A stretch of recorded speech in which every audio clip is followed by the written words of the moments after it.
Olá, temperadinhos! Semana passada gravei um vídeo sobre religião, recebi muitas perguntinhas. Mas Rita, como você vive a sua vida? O que te guia? O que norteia a sua existência?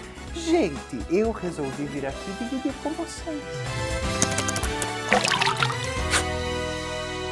Bom, você já deve ter visto em algum local desta tela que o tema de vídeo de hoje é o Guia para a Vida Maravilhosa de Rita Von Hunt, em breve na Amazon. Bom, então taca ali pau, vamos começar aqui pela literatura brasileira. Evoco o grande Guimarães Rosa. Ai, como era grande. Ai, como era rosa. Mais detalhes genitais à parte. Eu, inclusive, já falei sobre ele aqui no canal, no vídeo Linguagem e Ilusão. Ele está em algum local, eu não sei, porque tive um torcicolo, então não posso olhar.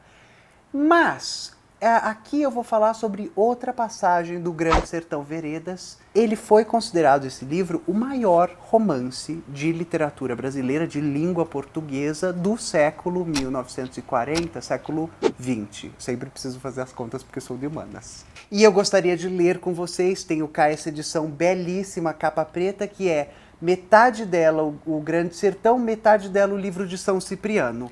Então, vou abrir aqui. Ai, essa era do São Cipriano, vocês ouviram. Aqui, o Guimarães. Eu sempre abro na parte certa porque eu só li essa página. Ó, o correr da vida embrulha tudo. A vida é assim. Esquenta e esfria, aperta e daí afrouxa, sossega e depois desinquieta. O que ela quer da gente é coragem. Aprendendo a ser capaz de ficar alegre a mais no meio da alegria e ainda mais alegre ainda no meio da tristeza. A vida inventa. Bom, o que Guimarães quer dizer com isso? Eu não sei, né, porque não sou o Guimarães, mas o que eu interpreto disso é mais ou menos o seguinte. Viver uma vida, independente de quem você seja, de onde você esteja, em que época você viva, é um processo conseguinte de inconstâncias. Nada na vida é estável. E tem uma coisa a qual eu sempre me apego, é que nada é. Tudo sempre está. Quando no Grande Sertão Guimarães evoca que a vida aperta e afrouxa, esquenta e esfria, sossega e desassossega, e o que ela quer da gente mesmo é coragem, ele está de uma forma muito simples e muito sertaneja, nos dando um grande saber da filosofia oriental. Tudo que a gente precisa para viver bem é a certeza de que nada é para sempre. Se hoje as coisas estão ruins, amanhã elas melhoram. Se amanhã elas estão boas, depois elas tendem a piorar. E a gente precisa aprender a navegar pelo mar da vida sem deixar com que nenhuma onda nem leve o nosso barco longe demais e nem naufrague o nosso barquinho. E nós, ocidentais, temos essa tendência de chegar aos 40 anos de vida sem conseguir nos dobrarmos para amarrar um sapato sem dobrar o joelho, sem cruzar uma perna com desenvoltura e agilidade. E sem fazer o quê? Uma série de coisas que os orientais tendem a ter muito mais agilidade e desenvoltura com o passar dos anos. Os orientais transformam essa filosofia do movimento e da inconstância em uma prática física. O Tai Chi Chuan, a yoga, a meditação, elas são sempre sobre deixar o seu corpo móvel e ágil, porque nada na vida é estático. Ao contrário deles, e me apoiando aqui em Guimarães, na nossa cultura, no Ocidente, a gente tende a se apegar em tudo. E se apegar é um passo contrário à vida. Por exemplo, se você segura xixi, o que acontece? Você morre. Se você segura cocô, o que acontece? Você morre. Se você para de comer, o que acontece? Você morre. Tudo que a gente segura na vida faz mal. E esse, quando a gente estuda a nossa cultura, é um dado muito claro. A gente passa todas as nossas vidas tentando se apegar em alguma coisa. Em dinheiro, em casa, em casamento, em relacionamento, sem entender que tudo na vida é fluxo, inconstância e liberdade.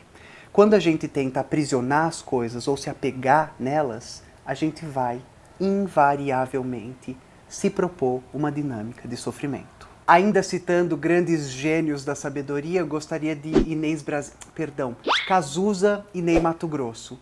Quando, na música Poema, eles falam: de repente a gente percebe que perdeu ou está perdendo alguma coisa morna e ingênua que vai ficando no caminho. Essa ideia de alguma coisa morna e ingênua é a mesma ideia da filosofia oriental. Com o passar da vida, a gente tende a se tornar frio e duro.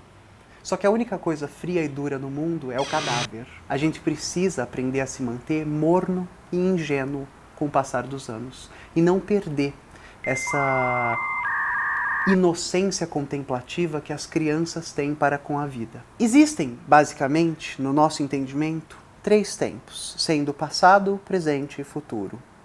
A permanência psíquica em um desses tempos tende a desenvolver na gente uma dinâmica de doença.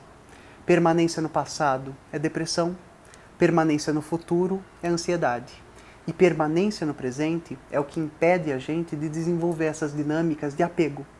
E de que eu quero você pra sempre, eu quero essa casa pra sempre, eu quero essa amizade. mas nada na vida é para sempre. Tudo tem um ciclo de começo, meio e fim. Não é de se espantar, por exemplo, que os nossos amigos orientais lidem com a morte como apenas uma passagem da vida. E no Japão, as pessoas, quando alguém querido morre, se vestem todas de branco. E se vestem de branco por quê? Princípio básico das cores. Preto é a cor que absorve tudo e nada reflete. Branco é a cor que reflete tudo e nada absorve. Lidar com a morte no Oriente também é saber deixar ir, como a cor branca faz. Para terminar, eu me apego de novo em São Cipriano e peço que, Guimarães, e peço que você, sempre que estiver enfrentando qualquer dificuldade, se lembre que o que a vida quer mesmo da gente é coragem. Um beijinho, até a próxima e depois eu mando a conta dessa sessão de terapia que você vai precisar pular por causa do vídeo.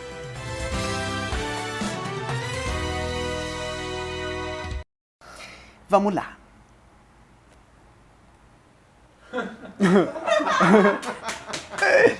Ai, eu dei até um silencinho. Ai, tem um programa aqui, um app, Rochelle. Um app, não sei, Brenda. Uma rede social chamada Brenda.